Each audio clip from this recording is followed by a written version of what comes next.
Hi அனைவருக்கும் மாலை வணக்கம். நான் உங்கள் அபி. இப்போ பாருங்க, இப்போ நம்ம என்ன பேச போறோம்னா பார்த்தாலே தெரியும், ஐயப்பன் இருக்காரு.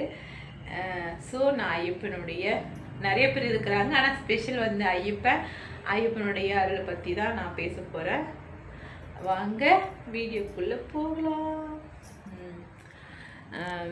இப்போ என்ன சொல்ல வரேன்னா, எங்கள் அம்மா என்ன ஃபஸ்ட்டு நான் சொல்லணும்னா, என் பசங்க 2 பேரும் இந்த வருஷம் வந்து கன்னிசாமியாக சபரிமலைக்கு போயிருக்காங்க. ஐயப்பனை பார்த்துட்டாங்க. மிக்க மகிழ்ச்சி. எங்கள் அம்மாவுக்கு வந்து இந்த வருஷம் சபரிமலைக்கு எங்கள் அம்மா போகிறது வந்து 19வது வருஷம். என் பசங்க இப்போ தான் எங்கள் அம்மா கன்னிசாமியாக 2 பேரையுமே, சின்னவனையும் பெரியவனையும் கூப்பிட்டு போகிறாங்க. சின்னவன் வந்து 6வது படிக்கிறான், பெரிய வந்து 8th படிக்கிறான். 2 பேரும் தான் எங்கள் அம்மா வந்து கன்னிசாமியாக சபரிமலைக்கு கூட்டிகிட்டு போனாங்க. இது எல்லாமே இந்த சபரிமலை கூட்டிகிட்டு போனது, மாலை போட்டது எல்லாமே நாங்கள் சொல்லி போடலை. இப்போ நம்ம திருவண்ணாமலை கிரிவலம் போகிறோம். நம்ம கிரிவலம் போகணும்னு நம்ம நினச்சா போதாது, அந்த ஈசன் நினைக்கணும், நம்மளை பார்க்கணும், இவங்க கிரிவலத்துக்கு வரணும்னு சொல்லிட்டு அவரு நினைக்கணும்னு சொல்லுவாங்கள்ல.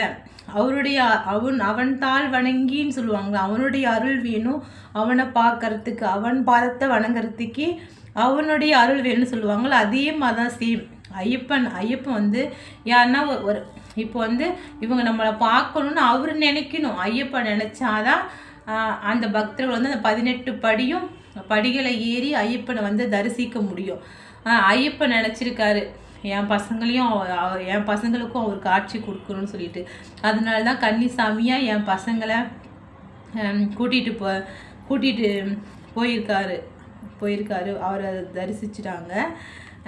அது ரொம்ப சந்தோஷமாக இருக்குது.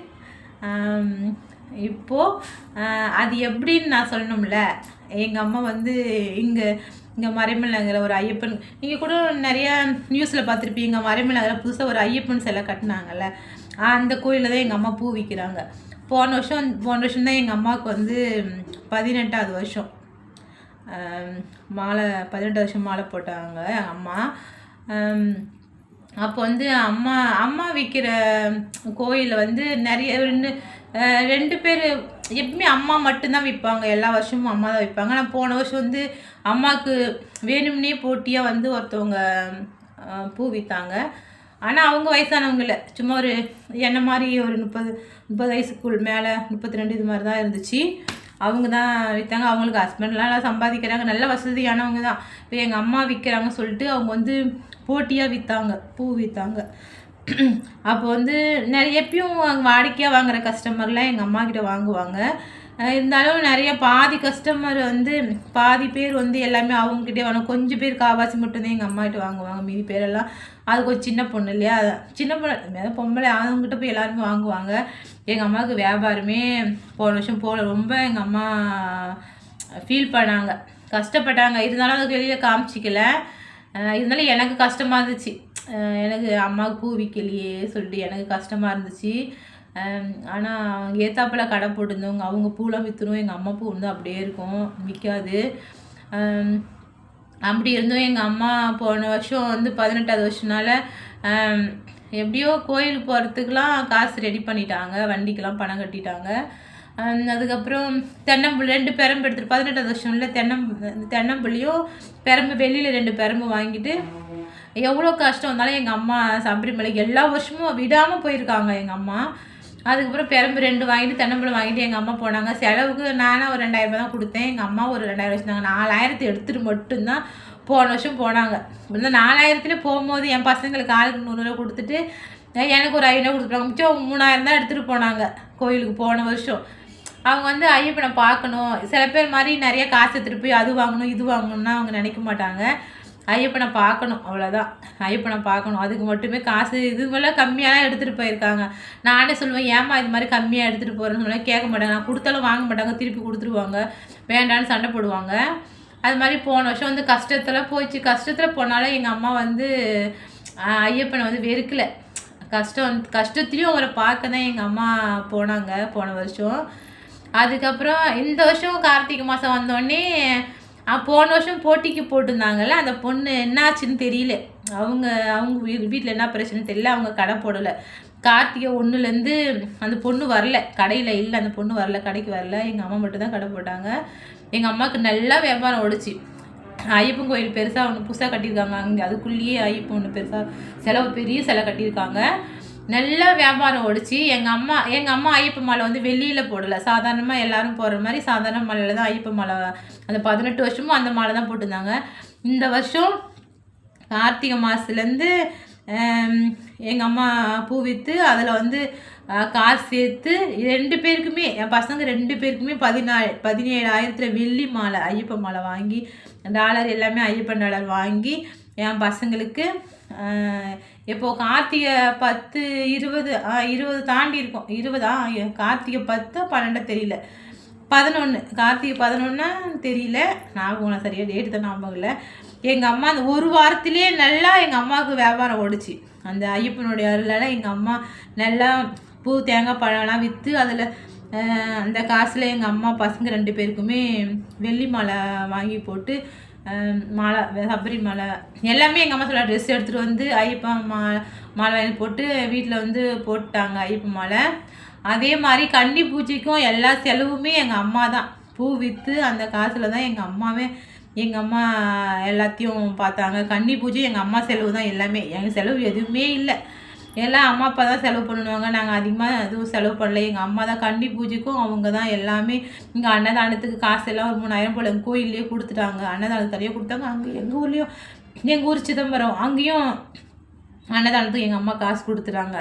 எல்லா செலவுமே எங்கள் அம்மா தான் பண்ணாங்க. அதே மாதிரி இப்போது கோயிலுக்கு போகும்போது கூட நான் இந்த இது வண்டிக்கு பணம் கட்டுவாங்களா, எங்கள் அம்மாவுக்கு 4,000, அப்புறம் என் பசங்களுக்கு 4,000, மிச்சம் 8,000, வண்டிக்கு மட்டுமே 8,000. 2 பசங்களுக்கும் 1/2 டிக்கெட் போட்டு ஆளுக்கு 2,000, 4,000, எங்கள் அம்மாவுக்கு 4,000, 8,000. இந்த 8,000 காசும் எங்கள் அம்மா தான் கட்டினாங்க. நான் கொடுக்கவே இல்லை. எங்கள் அம்மா, நீ அதெல்லாம் கஷ்டப்பட வேணாம்மா, ஐயப்பன் எனக்கு நிறையா கொடுத்துருக்காரு, இந்த தடவை பூ விற்று நான் நல்லா சம்பாரித்தேன், ஐயப்பன் எனக்கு கொடுத்துருக்காருமா, நீ கொடுக்க வேணாமா சொல்லிவிட்டு எங்கள் அம்மா தான் வேனுக்கெலாம் பஸ்ஸுக்கெலாம் பசங்களுக்கு போட்டாங்க. செலவு கூட எப்பயுமே செலவுக்கு எங்கள் அம்மா கம்மியாக தான் எடுத்துகிட்டு போவாங்க. இந்த தடவை தான் எனக்கு தெரிஞ்சு இத்தனை வருஷத்தில் எங்கள் அம்மா போய் 18 வருஷம் போயிருக்காங்க, இது 19 வருஷம். இந்த வருஷம் தான் எனக்கு தெரிஞ்சு எங்கள் அம்மா ஒரு 7,000 காசு எடுத்துகிட்டு போயிருக்காங்க. எப்பவுமே காசு எடுத்துகிட்டு போக மாட்டாங்க. அதுவும் ஏன் எடுத்துகிட்டு போயிருக்காங்கன்னா கூட பசங்க கூட சின்ன பிள்ளைங்க எதனா கேட்குங்க போவோங்க சொல்லிவிட்டு எங்கள் அம்மா, எனக்கு தெரிஞ்சு இப்போ தான் எங்கள் அம்மா 7,000 எடுத்துகிட்டு போயிருக்காங்க. அதுக்கப்புறம் நான் கூட செலவுக்கு பசங்க கொண்டு 2,000 கொடுத்தேன், அவ்வளோதான். இதெல்லாம் எங்கள் அம்மா இதுதான். அது மாதிரி இந்த தடவை வந்து ஐயப்பன் போன வருஷம் எப்படி நிறையா சோதித்தாலும் இந்த வருஷம் வந்து ஐயப்பன் வந்து என் அம்மாவுக்கு நிறையா கொடுத்தாரு. நானும் எதிர்பார்க்கல, என் பசங்க ஐயப்பனை பார்ப்பாங்க, ஐயப்பனுக்கு மாலை போடுவாங்க சொல்லிட்டு நான் எதிர்பார்க்கல. பழனிக்கெலாம் மாலை போட்டிருக்கோம், பழனிக்கெலாம் மாலை போட்டு எங்கள் ஊர்லேருந்து பாத யாத்திரைலாம் நிறைய பேர் நடந்து போவாங்க. அதெல்லாம் என் பசங்க மாலை போட்டிருக்காங்க. பாத யாத்திரைலாம் பசங்க பாத யாத்திரை போக மாட்டானுங்க, நாங்கள் டூரில் போய்டுவோம். ஆனால் பெரியவங்க, பசங்களுடைய அப்பா அவங்க எல்லாம் பெரியவங்கெல்லாம் பாத யாத்திரையாக நடந்து போவாங்க. அது மாதிரி ஐயப்பனுக்கு போட்டது இந்த வருஷம் தான் மொதல் வருஷம். அது ரொம்ப சந்தோஷமாக இருக்குது. ஐயப்பனை இன்றைக்கி வந்து என் பையன் வந்து அந்த எரிமேலியில் டான்ஸ் ஆடிட்டு போவாங்களா, அது அனுப்பி விட்டான். அது வீடியோவில் என் பையன் டான்ஸ் ஆடினான். அது பார்க்கும்போதே எனக்கு சந்தோஷமாக இருந்துச்சு.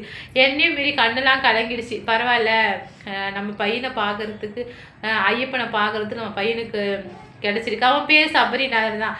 ஐயப்பன் ஞாபகமாக அவனுக்கு ஃபஸ்ட்டு என் பாப்பா ஃபஸ்ட்டு, 2வது ஆம்பளை பிள்ளைன்னு அவனுக்கு நான் சபரிநாதன் தான் பேர் வச்சேன். 2வதுக்கு வந்து சிவசரண முருகர், திருச்செந்தூர் முருகர் வேண்டிக்கிட்டு பிறந்தனால அவனுக்கு சிவசண்முகன் பேர் வச்சேன். அன்றைக்கி சபரி ஐயப்பன் பேர் வச்சு இன்றைக்கி அவன் தான் டான்ஸ் ஆடிட்டு நல்லா ஆடிட்டு போனான். சின்னவன் கூட டான்ஸ் ஆடலை, பெரியவன் நல்லா டான்ஸ் ஆடிட்டு அந்த எரிமேலியில் டான்ஸ் ஆடிட்டு போனான். ரொம்ப சந்தோஷமாக இருந்துச்சு, பார்க்குறதுக்கே ரொம்ப மகிழ்ச்சியாக இருந்துச்சு. அது மாதிரி ஐயப்பனுடைய அருள்னா அது நிறையா சொல்லலாம்.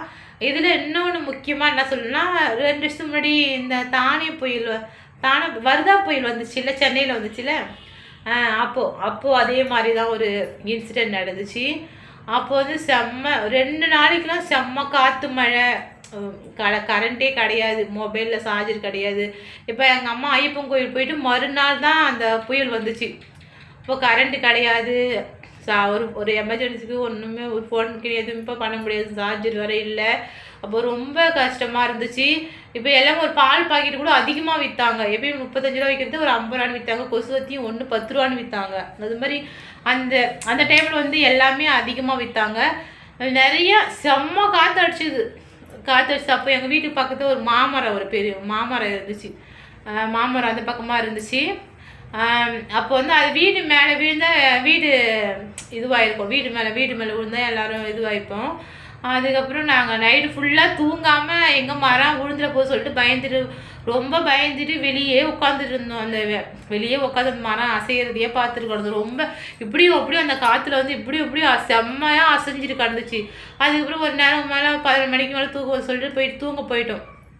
காலைல எழுந்து வந்து பார்த்தா அந்த மாமரம் வந்து சைடில் சாஞ்சி இருந்துச்சு, வீட்டு மேலே சாயலை. ஒரே ஆச்சரியமாக இருந்துச்சு. பரவாயில்ல, வீடு இந்த பக்கம் சாயிறது, அந்த பக்கம் வீட்டு மேலே சாயிறது, சைடில் சாஞ்சி வச்சு சொல்லிட்டு எல்லாருமே இதுவாக சொன்னாங்க. அன்றைக்கி நைட்லாம் பயம் வந்து ராமலி சாமி வேலை. எங்கள் வீட்டில் எப்பவுமே ராமலி சாமி வேலைக்கு எப்பயுமே எரியும். எங்கள் அம்மா நான்வெஜ்லாம் செய்ய மாட்டாங்க, ஓன்லி சைவம் தான் செய்வாங்க.